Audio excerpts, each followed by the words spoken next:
I don't have any money to give you anymore? Shut up. I deserve to receive it.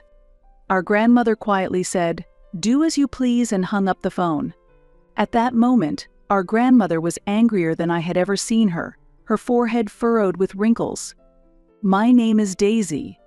Currently, I live in a house in the countryside, a bit away from the city center, with my sister Noelle and my grandparents. My brother Bart lives in New York, and we recently received news that he is getting married. Ever since we were young, Bart has been causing problems, and I saw our deceased parents struggle because of him. Neither Noelle nor I suffered direct violence, but we had our small allowances stolen, our belongings hidden, and were lied to, leaving us with nothing but bad memories. In other words, I have almost no good memories with my brother.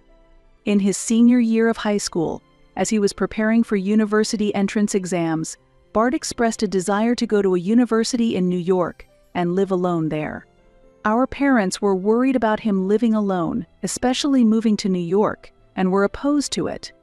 However, our parents passed away around that time, and Bart, having been accepted into a university in New York, moved there without a chance to grieve. My sister and I were left in our grandparents' care, and although my brother ended up living alone in New York, honestly, we felt a sense of relief to be away from him. The home of our grandparents, who run a small business, has their office on the first floor, and we live on the second floor. Our pragmatic grandparents raised us with love, and although we couldn't live a luxurious life, we never struggled. Later, my grandmother mentioned that my brother had graduated from university and found a job, but I haven't heard the details. Initially, my grandparents kept in touch with him frequently, but as time passed, they rarely contacted him unless there was something important. More often, even when we reached out, there was no reply from my brother, and he never once came back to our grandparents' house during breaks from university, such as during the summer holidays. About 10 years have passed since then, and now both my sister and I are working as adults, and my brother must be around 30 years old. While living in New York, my brother found a girlfriend and seems to be getting married soon. Though he hasn't visited since he moved to New York, he will return home for a visit to introduce his fiancée. But since we haven't had any contact since elementary school, it feels like meeting a distant relative. When I heard that my brother was getting married under such circumstances, I felt no emotion. A week later, my brother came back with his fiancée. "Hey, doesn't his girlfriend look really flashy?" Noelle whispered.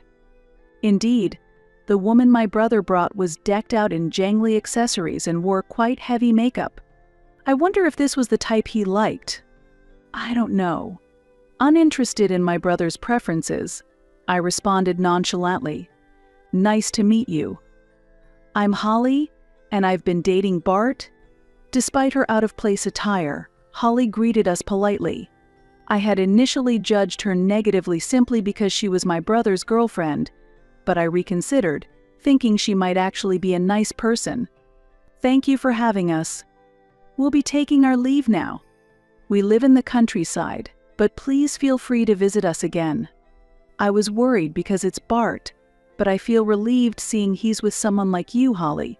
Daisy, please drive them to the station with Noelle. Our grandparents really liked Holly and were pleased throughout. We got into the car to drive my brother and Holly to the station. As soon as we left the driveway, my brother, who had hardly spoken all day, suddenly started talking. "Hey, have you guys got boyfriends yet?" Unfortunately, neither Noelle nor I currently have boyfriends. "No, but is there a problem with that?" When I answered, my brother laughed mockingly. "Haha, just as I thought.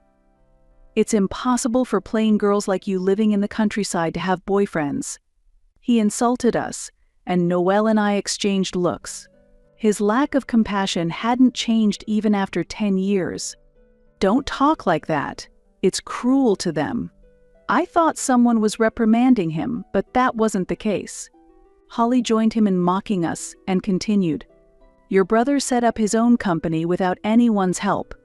You, still dependent on your grandparents and not standing on your own, couldn't possibly understand how impressive he is." Any good impression I had was quickly gone.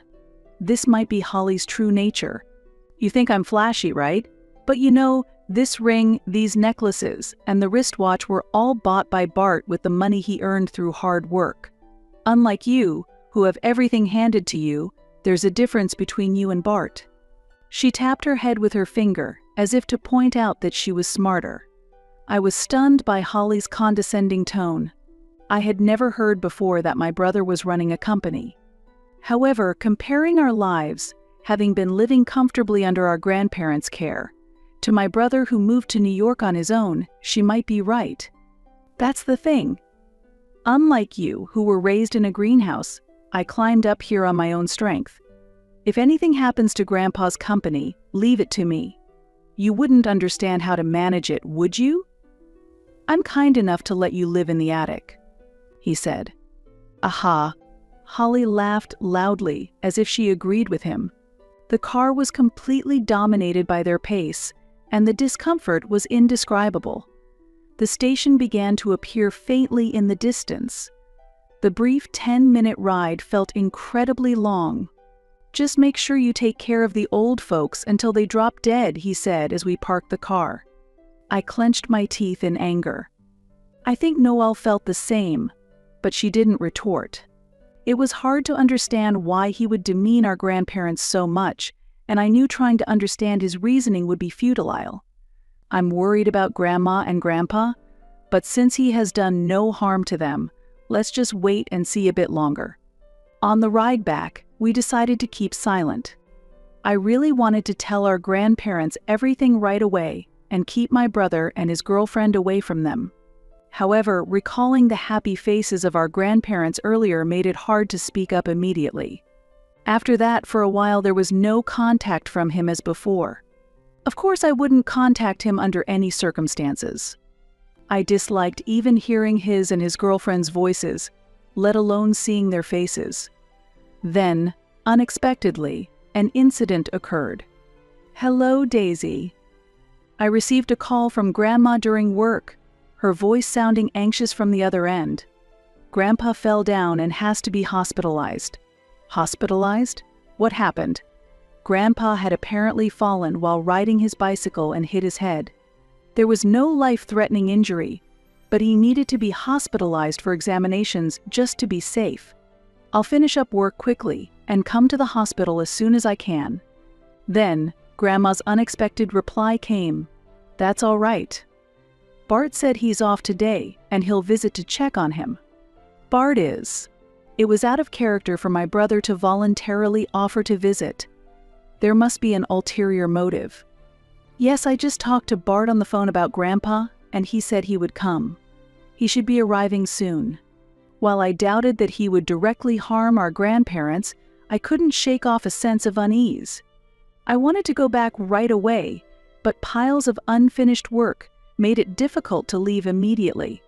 After talking with Grandma, I reached out to Noelle, but she was also in a situation where she couldn't immediately head to the hospital. After finishing work, by the time I arrived at the hospital, it was already getting dark, and Bart had completed his visit and returned to New York. I'm sorry I'm late, Grandpa. How are you feeling? Thank you for coming, Daisy. Sorry to worry you, but I'm doing fine, as you can see. As soon as I entered the hospital room, I checked on Grandpa's condition and breathed a sigh of relief to see him looking well. Where are Grandma and Noelle? I looked for my sister and Grandma, who should have arrived earlier. They just went out to buy some drinks. Didn't you see them? I see. I'll go check on them. Although I felt bad for leaving Grandpa right after arriving, I decided to go outside. Grandma and Noelle were deep in conversation in the hospital courtyard. When they noticed me, I waved at them, but they just waved back with somber expressions. I became worried that something was wrong. What's wrong with you two? You both look so gloomy. Grandpa seemed fine, though. It's good that Grandpa is fine, but actually we were just discussing something concerning Bart, Noelle replied. Grandma briefly explained what happened during my brother's visit. At first he seemed concerned for Grandpa and made small talk, but eventually he began asking detailed questions about insurance, the future of the company, and even inheritance. Grandpa is happy that Bart has grown up, but something about it bothers me. He kept asking if this hospitalization wasn't life-threatening. Hearing Grandma's words was shocking. I started to imagine unpleasant things and felt an urgent need to inform my grandparents about our concerns. I consulted with Noelle and decided to tell Grandma about the conversation we had with Bart and Holly while driving them to the station. Actually, Grandma, after finishing the story, I was convinced that Grandma had come to the same conclusion, and I informed Noelle of this. Could it really be for the money? Noelle's voice rose in shock, and she hurriedly looked around, but it seemed no one was nearby. Bart seems jealous that we grew up without any hardships. It's weird that he never came back before, but as soon as he heard Grandpa fall down, he rushed here. Maybe he thinks that by coming to greet us this time, he won't be suspected. That makes sense. Indeed, he kept saying things like I've worked hard on my own, unlike you, and leave Grandpa's company to me. So, you mean Bart is after the company and the inheritance? But making a good impression on Grandpa now won't work out, right? Grandma nodded emphatically as she listened to our conversation. I agree with you two. Also, this is the first time I've heard that Bart is running a company. There might be other things he's hiding too. She had only just learned of him supposedly running a company as well. I had assumed Grandma knew about it, but it seemed she was hearing it for the first time. It's getting more suspicious. Grandpa doesn't seem to be on guard at all, but what should we do? As a result of our discussion, we concluded that the best thing to do then was to prevent Bart from meeting Grandpa. Perhaps hinting that we know he's after the inheritance might make him give up. While it was pitiful to think of Grandpa dismissing his visiting grandson, it was a necessary measure.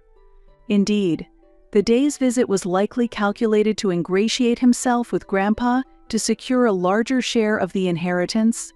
He now posed a potential threat to us. It feels somewhat wrong to keep Grandpa in the dark about this.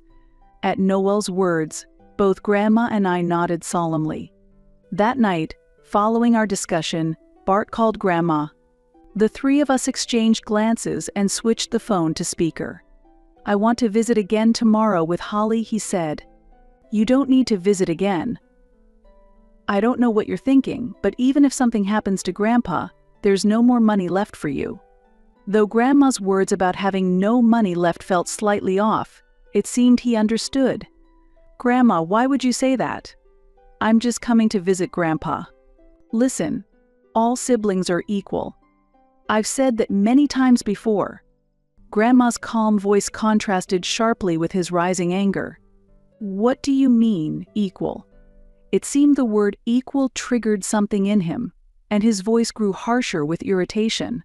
Shut up. What's equal about it? I have a right to receive it. I won't let the past be forgotten. His shout was so loud that the phone's audio cracked. Grandma remained silent for a moment, her expression stern, her brows furrowed more deeply than ever in anger. She finally spoke quietly, "Do as you please," and then hung up the phone. Daisy, Noelle, thank you for today. Let's go to the hospital together tomorrow. Now, let's get some rest. Grandma's voice returned to its usual gentle tone. The next day, accompanied by Grandma and Noelle, we headed to the hospital, where we would hear some shocking news. A week had passed, and then we attended Grandpa's funeral. Just as the funeral was concluding, and we were taking a breath, unexpectedly, Bart and Holly showed up. The inheritance is all ours. I couldn't forgive him for not showing up at the funeral and glared at him sharply. Why are you giving me that look? He challenged. I remained unfazed by his provocation. You two have had a comfortable life without hardships, right? Even if Bart gets all the inheritance, it's less compared to the luxury you've had. Holly declared, her makeup as inappropriate and heavy as her words. My brother has a right to the inheritance. But it seems that was never enough for them. Enough. Grandpa never said anything like that, Grandma retorted. At that, my brother smirked as if he had won. Grandpa told me directly. His will is proof. We were shocked by his claim. A will. I had never heard from Grandpa about such a thing. We became suspicious that Bart might have forced Grandpa to write the will by some means. Then, Bart took out his smartphone and began to play an audio file. The inheritance. Goes to Bart. Everything to inherit. The company too. All to Bart. Grandpa's voice echoed through the silent venue. You may not want to believe it, but that's how it is. The old man's company is mine. You guys just take care of the old lady. While Grandma and Noelle were confused, I immediately recognized that the voice was fake. The audio was clearly edited, with several unnatural breaks, as if proving it was amateur work. Probably he used something recorded during a previous visit. Well, it's a decent attempt for an amateur, but I work at a video game development company. Dealing with audio editing on a daily basis, there's no way I couldn't detect such a crude manipulation. Our suspicions about Bart's intentions during his first visit to see Grandpa were correct. I'm not surprised he fabricated such a non-existent will. And unfortunately, what Bart did is a clear criminal act, and he has lost his inheritance rights at that moment. Unaware Bart wore a smug expression, but there was no point in continuing this farce any longer. That's enough. Hey, Grandpa. As I spoke and took the smartphone in hand, Grandpa suddenly appeared at the funeral hall. Huh? Grandpa. What? What's going on? Both Bart and Holly were clearly shaken and froze. About a week ago, the day after Bart called Grandma, we were informed of a shocking plan at the hospital. It was Grandma who told us about the strategy to pretend that Grandpa had passed away suddenly. The three of us, including Grandpa, hesitated for a while, but we agreed that this was the only way to calm Grandma's anger. The attendees were locals who cooperated and played their roles beautifully. We weren't sure if the two would actually show up, but it turned out Grandma was right.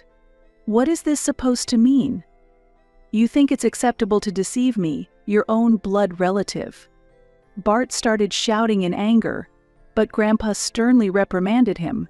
Silence. How can you, who tried to deceive your own family and monopolize the inheritance, say such things? I never made such a will, nor did I ever intend to. Taking advantage of Bart's momentary shock, Grandma also raised her voice. Even if we add up the money given to Daisy and Noelle, you have received far more from us. I told you there's no more money left. At that moment, an unexpected voice chimed in. What? What do you mean? It was Holly. You told me, unlike my sisters, I've lived without any financial help. Really? Did you say that, Bart? We've been sending him money since his student days. I won't let him forget how often he demanded more money. Grandpa interjected. I was unaware that Bart had been demanding money from our grandparents, but it seemed there were also significant lies and secrets he kept from Holly. Shut up. It's because you always demanded expensive things. I needed the money for that. Cornered, Bart became aggressive towards Holly as well. So you bought all the gifts with other people's money until now. You said they were from the profits of your successful company. You're satisfied as long as you get your gifts, aren't you? Our plan led to Holly discovering Bart's lies, and before we knew it, their argument had escalated. As Holly pressed him, more of Bart's lies came to light. As suspected, the company he claimed to run was also fictitious. In reality, he had quit his job at a company a long time ago, and his severance pay had vanished into gambling.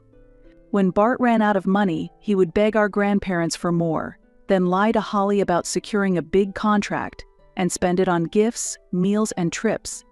When life was tough, he would claim the company was struggling, and it seems Holly mostly covered the expenses. We were stunned on the spot to discover that Bart had lied and kept secrets even from his fiancée, Holly. It's pathetic, that poor attempt at an audio edit. Even I can tell it was edited. It turned out that Bart had created the fake will by himself. Shut up. What you've done is a crime. I won't be part of this. I can't stay with such a liar any longer. Let's break up, goodbye. After Holly declared their engagement over, she left the scene. Bart was completely deflated, but as he had brought it upon himself, I felt nothing for him. Bart, your parents left enough money for your college, considering your education. And I don't know what you misunderstood, but we haven't been spoiling Daisy and Noelle. The money we gave you and the living expenses for Daisy and Noelle, all of it, comes from your parents who left it equally for all their children. Could it be? Bart was taken aback, his face showing surprise. We, who were raised by our grandparents, had been told this many times. It felt like a heavy topic when we were children, which is why we never desired luxury and always appreciated our daily lives. The money we sent you, besides your tuition, came from our own pockets. We wanted to support our beloved grandson living far away, no matter the cost. Grandma continued. But you took advantage of that, quitting your job and deceiving even your girlfriend. That was wrong. I am saddened by it. Bart said nothing, his head still bowed. Bart, if you're really in trouble, you can ask us for help. Now take a moment to calm down and think things over properly. With Grandma's words behind him, Bart hurriedly left the venue. As Bart left, he muttered a curse under his breath. About a month later, he returned with Holly. We are truly sorry. I'm really sorry too, Holly added as soon as they entered the house, immediately starting to apologize with such intensity that it was overwhelming. Everyone eventually sat down around the dining table. 10 minutes passed, and the atmosphere remained tense. Feeling uncomfortable, Grandma finally asked, "What brings you here today?" Then they began to address the main topic.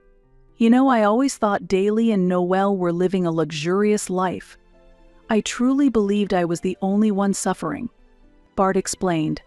When he first moved to New York, Bart was balancing school and part-time jobs, often struggling with both money and time. Coming home exhausted late at night after school and work, I had to do chores like cleaning and laundry. Eventually, I grew to resent you, thinking you were living comfortably without any hardships. It was clear that moving back to his grandparents' house would have been economically easier, but having moved away by his own choice against his parents' wishes, it felt awkward to return. Gradually, he started asking his grandparents for money beyond the regular stipends. Once I got used to easy money, part-time jobs didn't last, and working seemed foolish. Soon, I was frequently asking for money, and being treated like a rich person by others felt good, Bart confessed. This continued into his adult life, and naturally, his jobs didn't last long. Meeting Holly during this time, he further lost the incentive to work. I also want to apologize.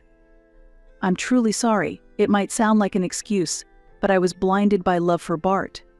I got swept away by everything they said, Holly said. The two finished explaining and apologized sincerely again. Grandma listened quietly. I understand your feelings now. The funeral trick was a bit mean. I'm sorry for that. But let this be a turning point.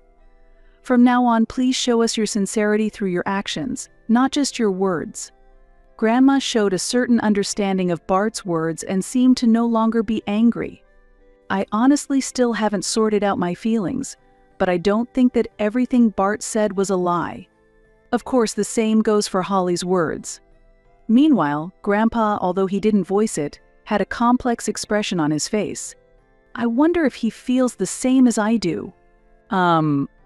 Well, it's kind of sudden, but feeling perhaps that he had received forgiveness from our grandparents, Bart suddenly became fidgety and uneasy, a side of him that was unlike his usual self, causing confusion for our grandparents.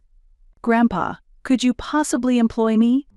As Bart showed his polite self again, Grandpa showed a slightly surprised expression, apparently not expecting the conversation to turn his way.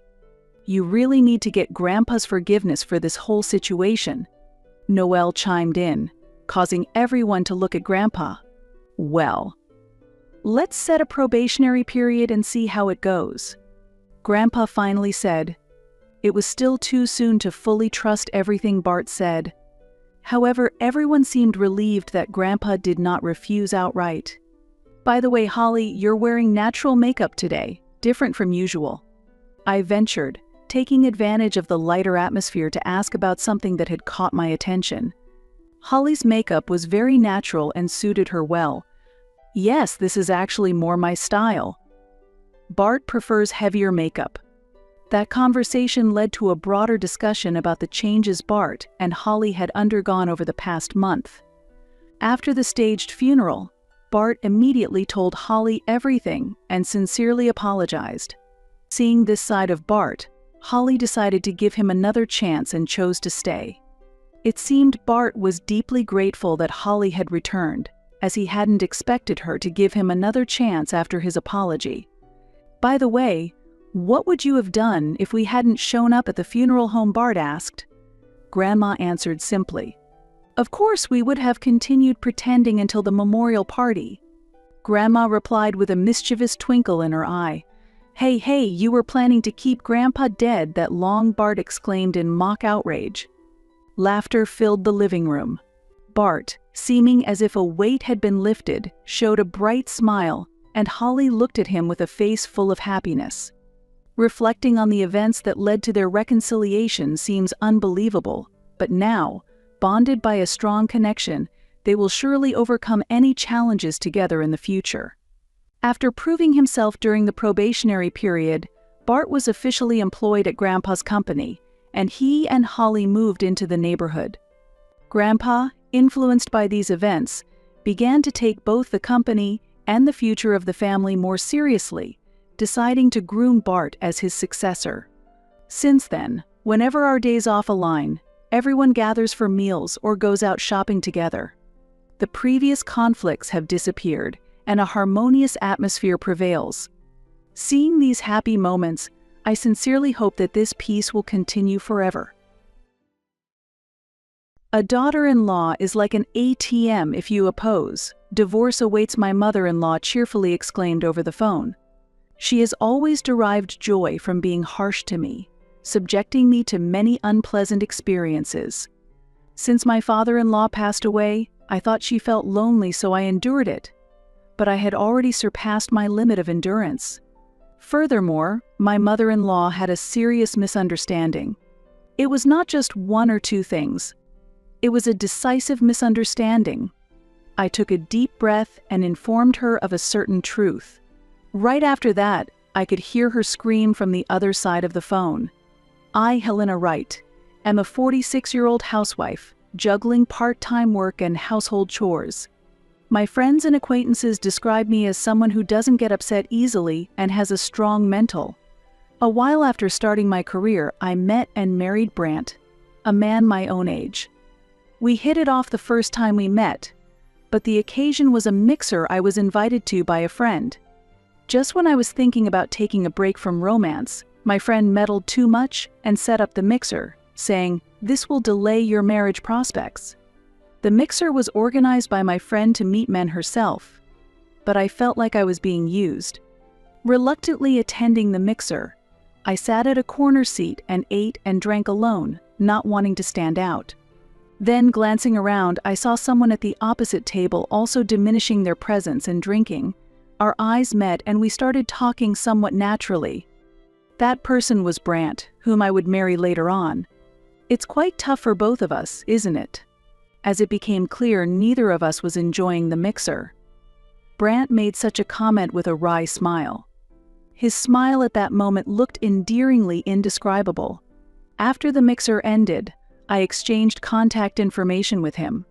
Initially, our relationship was just as good friends, but as Brant took the initiative to confess, we started dating. Then, at the age of 30, I married Brant. 2 years later, our son Tyler was born, and we have been living happily ever since.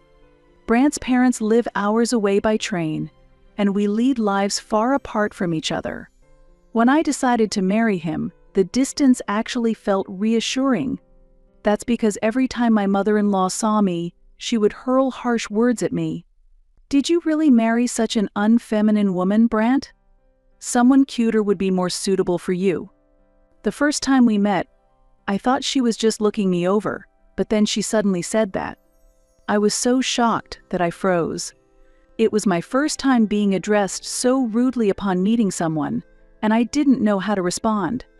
Afterward, seeing that I didn't react, my mother-in-law took it as a cue to verbally attack me even further. I was expecting some stylish souvenir from a city person, but what's this? Unadorned baked goods. You have no taste. The souvenir I chose was a popular assortment from a very famous store. Indeed, its appearance was simple, but the taste was exquisite, and I wanted Brant's parents to enjoy it. However, it seemed my intentions weren't conveyed at all. The first family meeting ended centered around criticism from my mother-in-law. During it, my father-in-law said nothing, acting as if nothing was amiss, and Brant only managed a troubled smile, never stepping in. Well, we live apart, and we won't meet that often. After getting married, I encouraged myself and proceeded with the wedding preparations. I didn't exchange contact information with my mother-in-law, and living in the city, I could avoid any direct impact. As I expected, after marrying Brant, our interactions with my mother-in-law were few, and we have been living peacefully. Later, I became pregnant with Tyler and gave birth without any problems. After the birth, my mother-in-law was noisy about wanting to see her grandson, but Brant handled it well. I'm truly glad I married him, I thought wholeheartedly. It wasn't uncommon for many husbands to prioritize their mothers, neglecting their wives and children, but I was relieved that Brant was not like that. Our tranquil life continued even after Tyler was born. He has already grown quite a bit, and is currently 14 years old, in his second year of middle school. Tyler is now seriously considering his future path and aiming for one of the top high schools in the city. It seems he's entered a rebellious phase, responding with a typical "you're annoying" whenever I gently point out something. However, he appears confused by his inability to be straightforward. After his defiant actions, he sometimes apologizes in a voice so low it's barely audible. Understanding his struggle to express himself, I quietly watch over his growth without overreacting. Lately, my main concern is his adorable rebellious phase. There are no major issues in daily life. Work is going well, and I currently earn more than Brant. Brant has been busy with work and coming home late, but it isn't much of a problem. We were living very peaceful days. Then, suddenly, an incident occurred. It's serious. Dad has suddenly collapsed. Really? That's serious. We were relaxing as a family of 3 during the weekend, but then an urgent call came from my mother-in-law. Brant usually goes out alone on his days off, but this time we were all together and discussing what to do. We need to rush over there. Yes, let's get ready. Tyler, pack for 3 days. Got it. In this situation, Tyler obediently followed my instructions without exception. We quickly prepared and left the house, dashing to catch the train. However, on our way to the hospital directed by my mother-in-law, unfortunately, my father-in-law had passed away. Dad. Why? I wasn't very close to my father-in-law, having spoken to him very little. But seeing Brant grieve, I was engulfed in sadness too. At that moment, my mother-in-law was crying loudly, and her usual harsh words towards me were absent. After the hectic funeral, we returned home. A few days after the sad event, as I was preparing dinner in the kitchen, Brant suddenly made a surprising suggestion. I want to let Mom live in this house, Brant said earnestly as I exclaimed in shock. What did you say? After Dad passed away, Mom has been very down, and I'm worried about her, Brant continued with a serious face. She's getting old and we can't leave her alone. That is, well, I understand, but my mother-in-law has never hidden her hostility toward me. Starting to live with her makes me anxious about how it might change our peaceful life. Brant seemed displeased that I didn't agree immediately. He looked at me with a slightly angry face and said, "This house is mine. I decide who lives here." I was taken aback by Brant's unusually strong stance. He is usually gentle, and often silently agrees with my decisions. However, that's not because I forcefully decide things, but because Brant is the type who can't make decisions himself, so a natural division of roles has developed between us. After shouting at me, Brant angrily went back to his room. Well, if Brant has decided, then I must follow. I had no intention of treating someone who was lonely badly. I thought we should warmly welcome my mother-in-law since she must be feeling lonely too. However, excuse my intrusion. Oh, take that luggage to my room. And for tonight's dinner, let's have steak. To celebrate moving in, please get a nice steak, okay? As soon as she arrived at the house, my mother-in-law started giving orders with a commanding attitude. Oh, Tyler! Don't just sit there, bring Grandma's luggage. You're the youngest, so you need to work hard for me, who is the eldest.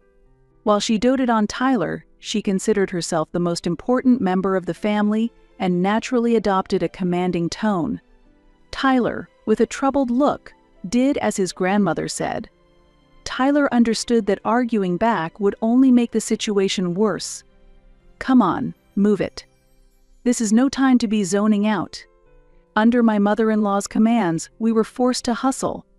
After my father-in-law passed away, instead of feeling lonely, my mother-in-law started living freely in our house.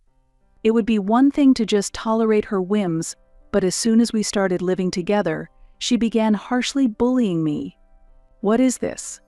This side dish is too salty to eat. Are you trying to send me to the hospital with high blood pressure? Complaining about the meals I make was a daily occurrence. Moreover, it has become a habit for her to complain at every meal. In our home, we use normal seasonings and aim for the taste to be light.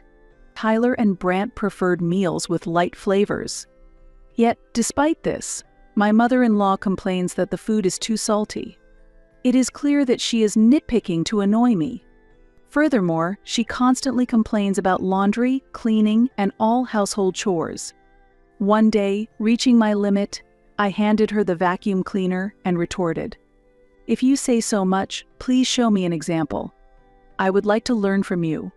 Taking the vacuum cleaner from me, my mother-in-law showed off her cleaning skills, which were surprisingly ordinary, with no noticeable difference from mine. Cleaning should be done like this, she declared confidently, and I wondered how she could be so sure. One day, I finished work in the morning and returned home early. When I arrived, my mother-in-law was with an unfamiliar woman. This is Diana Bennett, who I've become good friends with since moving here. We get along very well. Mizu Bennett briefly greeted me and then continued her conversation with my mother-in-law. Indeed, a daughter-in-law must be properly educated. Sylvia is too soft. No, I don't think that's true. Apparently, Mizu Bennett seems to be a good confidante for my mother-in-law. I pretended not to hear their conversation and started preparing dinner in the kitchen. The two occasionally looked our way, bearing unpleasant smiles. Just as I sensed the uncomfortable atmosphere, a loud sound suddenly erupted. Oh, sorry about that. On the floor was the coffee cup Mizu Bennett had been holding. Fortunately, it hadn't broken, but the coffee had spilled on the floor. Could you wipe that up? As I began wiping the coffee from the floor, suddenly something fell on my head. What are you doing? Sorry, my hand slipped. What had landed on my head was the coffee my mother-in-law was holding. The two burst out laughing, looking as if nothing serious had happened. I'm home. What's going on? It's a bit noisy. At that moment, Tyler came home from school. He took in the scene at a glance and immediately understood what was happening. What are you doing, you two? Tyler voiced his anger loudly at the two. He pulled a towel from his bag and carefully wiped my head. Tyler, even though he is usually rebellious and distant, the way he wiped my head showed how kind he actually was. After Tyler had wiped the mess, he glared sharply at my mother-in-law and Mizu Bennett. What are you doing to my mom? Tyler, dear, you're misunderstanding. This was just an accident. Shut up. Do you think I don't know what you usually do to Mom? If you're so busy bullying her, maybe spend your time on something more worthwhile. Silenced by Tyler's resolute words, the two were left speechless. Who are you, anyway? Someone who does this to my mom isn't a guest. Get out now." Under Tyler's forceful presence, Mizu Bennett quickly left the house. My mother-in-law couldn't rebut Tyler's resolute attitude and went back to her room sullenly. "Thank you, Tyler. It's not just for you, Mom. I just drove away some weird people. I need to study, and I want to avoid noise." Watching Tyler speak shyly, I felt truly blessed to have him. However, the trouble didn't end there. When Brant came home, it seemed that my mother-in-law had tattled to him about the incident. "Why did you do that to Grandma and her friend?" Brant raised his voice and scolded Tyler. Tyler's expression clouded over, and my mother-in-law watched with a nasty smile. "Brant, you've got it all wrong. Tyler was just trying to protect me." "Protect you?" Mom says Tyler just barged into the living room, made a lot of noise, and chased them out. I thought it was a joke. My mother-in-law had twisted the facts to suit herself and reported them to Brant. I tried desperately to explain the situation, but Brant wouldn't listen. "First of all, you two are too cold to Mom. She is my dear mother. You should respect her more." Brant's one-sided lecture continued, and Tyler and I couldn't say anything. While I understand Brant's desire to care for his mother, I struggled with the difficulty of getting him to understand the situation accurately. Brant was taking our words too lightly and believing only what his mother said. Because we had been living away from my mother-in-law, I hadn't realized how much of a mama's boy Brant was, but it had become clear. This has really turned into a mess. Lately, my days are filled with more sighs than ever. Following this incident, my mother-in-law became even more confident and started to twist the facts and report them to Brant whenever there was any resistance from us. This has led to a very troublesome situation, and even 3 months after the incident, Tyler and I continue to avoid contact with my mother-in-law and strive to live as peacefully as possible. Then, one day, where's my card? While organizing receipts from my wallet, I realized that one credit card was missing a black card. Did I drop it somewhere? As I pondered, scratching my head, my smartphone in my pocket rang. Oh, it's from my mother-in-law. I grimaced involuntarily, letting out my true feelings. I was tempted to ignore the call, but considering the hassle it could create later, I reluctantly answered. "Hello, yes." Hi, hey Helena. Try guessing where I am." My mother-in-law sounded cheerfully mischievous over the phone, presenting me with this riddle. "I don't know." I responded nonchalantly, showing little interest. Undeterred by my reaction, she continued brightly. "I'm at a travel agency right now. You see, I've been planning a trip to Hawaii with 20 of my close relatives." "Oh, that sounds fun," I replied vaguely, but then she dropped an unbelievable bombshell. "By the way, you're treating us to this trip. I borrowed the black card from your wallet, and I've memorized the PIN, so I'll be using it." "What are you talking about?" My shock was met with her boisterous laughter. "A daughter-in-law is just like an ATM if she objects, divorce awaits." Laughter erupted from her relatives on the other end as well. I've never met my mother-in-law's relatives, but it seems they shared her troublesome nature. Comments like "go easy on her" and "you're going to make her cry" were audible among the laughter. However, I was no longer disturbed by her or her relatives' words. There were more important things for me to focus on now. By the way, I've already canceled that card, and me and Brant have been divorced for 2 months now. "What?" I could hear my mother-in-law's bewildered voice on the other end. It seemed she hadn't understood the situation at all. Puzzled, I decided it was time to explain everything from the beginning, furrowing my brows in anticipation of the conversation that would follow. There had been several concerning signs even before my mother-in-law moved into our home. One was Brant's increasingly late returns from work and his frequent outings on holidays. Brant wasn't particularly excelling at his job. As a result, his income had been stagnant for years, and our financial situation was becoming progressively more difficult. That's why I had taken the initiative to work actively and support our household. It seemed Brant wasn't concerned about his low income at all.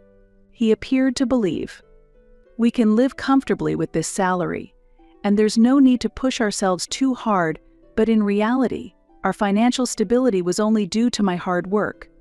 Despite this, Brant was family-oriented and helped with household chores, so I hadn't felt major dissatisfaction with our lifestyle. However, the days where Brant came home late became more frequent. He claimed he was working overtime, but it wasn't reflected in his salary. This is unpaid overtime. It's good to owe someone a favor, as it might lead to promotion or a raise. It was unnatural for Brant, who had previously shown little interest in his career, to suddenly start talking this way. Moreover, as his overtime increased, so did his solo outings on holidays. "Lately, you've been going out alone a lot. How about we go somewhere as a family next week?" One day, I suggested to Brant that we go out as a family, but he immediately declined. "Actually, I recently bumped into an old classmate here by chance. I've made plans to meet him next week. Oh, and by the way, it's a guy, so you don't have to worry, okay?" Brant's hurried explanation, even though I hadn't asked about the person's gender, felt distinctly off.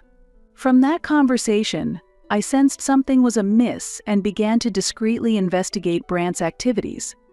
As I delved deeper, evidence of his infidelity began to surface one after another. The meeting Brant claimed was with an old male classmate was indeed real, but the person was not a man, it was a woman. I can't believe I found so much evidence. Maybe I was really oblivious all this time. Considering how busy I had been working in Brant's place, I convinced myself that was the reason for my unawareness. Even when Brant's infidelity became clear, I didn't feel particularly shocked. I had loved Brant and thought marrying him was the right choice. But the moment his betrayal towards Tyler and me came to light, any affection I had vanished. Furthermore, right after his affair came to light, Brant had his mother move in, seemingly as a way to force a new living arrangement. My fondness for Brant completely disappeared, turning into negative sentiment. Still, had he shown genuine remorse, I was prepared to forgive him. I gathered all the evidence I had collected and waited for a moment when we could be alone to confront him directly. "You've been having an affair, haven't you?" Brant could not hide his astonishment as he looked at the pile of evidence I presented. He tried to argue, blurting out, "It's not my fault. You were always busy with work and neglected me. You're also to blame for my affair." Shockingly, instead of apologizing, Brant reacted defiantly, attempting to justify his actions by blaming me. "I didn't want to have an affair by choice. It happened because you didn't show me enough affection. You took me for granted, and that's why this happened." He lashed out, slamming his hand on the desk, thinking perhaps that his aggressive attitude would make me cower and comply. Such reasoning and refusal to accept fault were incredibly difficult for me to accept. "Is that all you have to say?" I asked coldly, yet calmly, pushing the already filled-out divorce papers towards him. His complexion changed drastically in an instant, turning pale. "What? This is a joke, right?" "This is no joke. Wait, please. Divorce is too extreme. It was just an affair." Despite Brant's desperate attempts to explain, I only offered him a chilly gaze and words. "You call it just an affair, but do you really think betraying me and Tyler can be dismissed as just an affair? You truly don't seem to understand the gravity of your actions. Betrayal of family and infidelity are legitimate grounds for divorce, as stated by law." At the mention of law, Brant was at a loss for words. Seizing the moment, I pressed on. "You said you had an affair because I was busy, but the truth is, I had to work because you couldn't earn enough. Blaming me while excusing your own incompetence is utterly shameless. People like you have no sense of shame." Brant's eyes welled up at my unyielding words. He was not typically a strong-willed person. Trying to win an argument without acknowledging his faults was futile. "I don't want a divorce. I can't handle it." Brant began to sob. But tears are only excusable for children. If you didn't want a divorce, you shouldn't have had an affair in the first place. Even a child understands this simple logic. If you say you don't want a divorce, I'll hire a lawyer and start the proceedings immediately. I will use any means necessary to end our marriage. My desire to divorce Brant was not only because of his infidelity, but also because I wanted to distance myself from his mother. I felt I could no longer live with her. Therefore, I was determined to follow through with the divorce, and I maintained a consistent stance. Eventually, Brant agreed to the divorce. He signed the divorce papers, and seeing the document, I sighed in relief. "Please wait a bit before telling Mom. I'll tell her myself.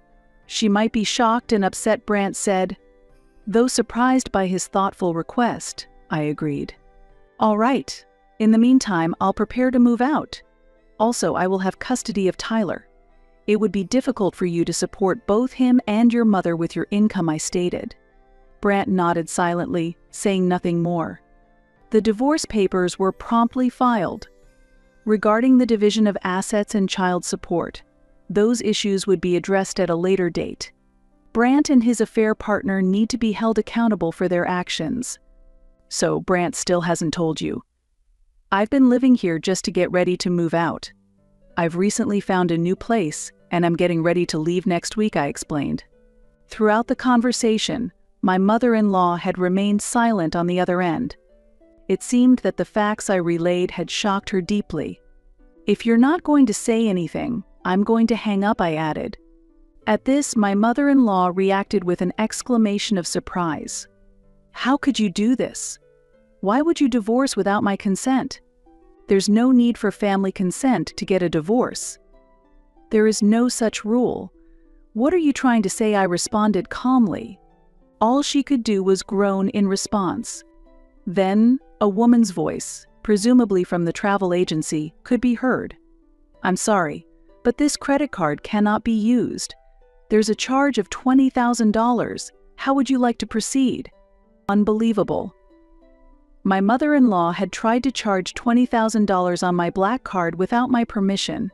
Even though I was the breadwinner and owned a black card, I never expected such a large sum to be used without my consent. As I was taken aback, my mother-in-law asked in a panicked voice, "Why did you cancel the black card?" "Why? Because you snooped on my PIN.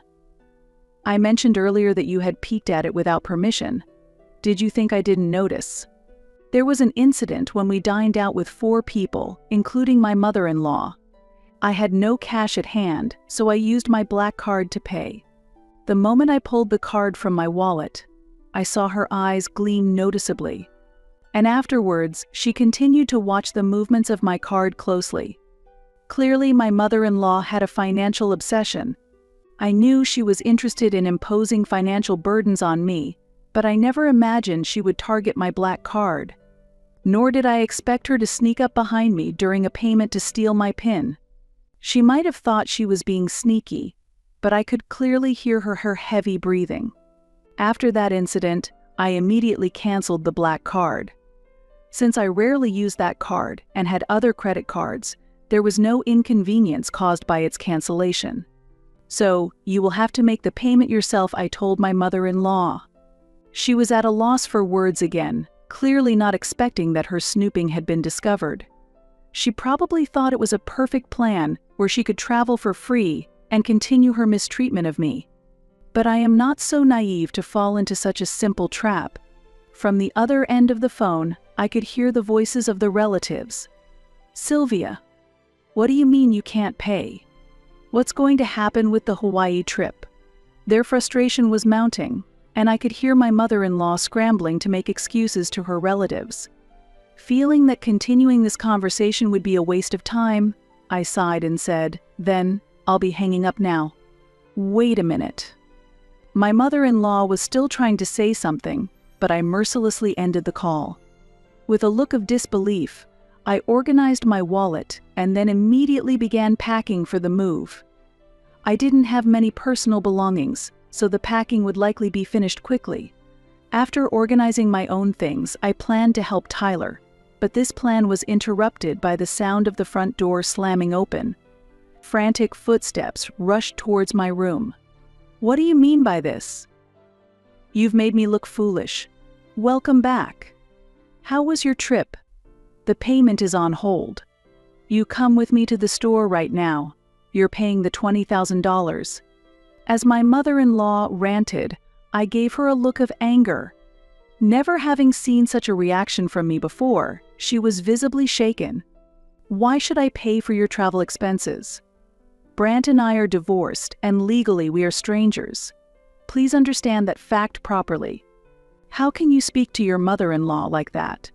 That's because you are no longer my mother-in-law. Can't you understand that?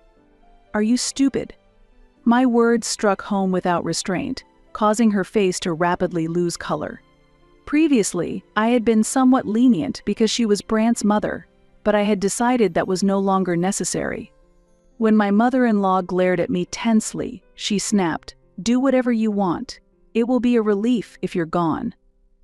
Just leave Tyler behind. He has a role to inherit the house." I was astounded by her statement, but just then, Tyler, who had just returned home, changed the atmosphere. "Please stop joking like that. I'm leaving with Mom. Living here with my father and you, grandmother, would be torture. No amount of money would make me stay." "Tyler, what are you saying? Have you been brainwashed by this fool?" My mother-in-law harshly criticized me, but Tyler and I could only respond with disbelief. In his retort, Tyler said, "The fool is you, Grandma. And what are you trying to make me inherit anyway? There's nothing worth inheriting here. Just an old house and some undesirable land." Indeed, the house wasn't particularly valuable. It was an old building on unattractive land whose asset value had significantly declined over the years. Afterwards, my mother-in-law collapsed on the spot, exhausted, and we could only watch. Meanwhile, I continued preparing for the move and pursued property division claims against Brant. Though I couldn't expect a large amount from his income, the importance of making him feel responsible for his actions outweighed the actual amount claimed.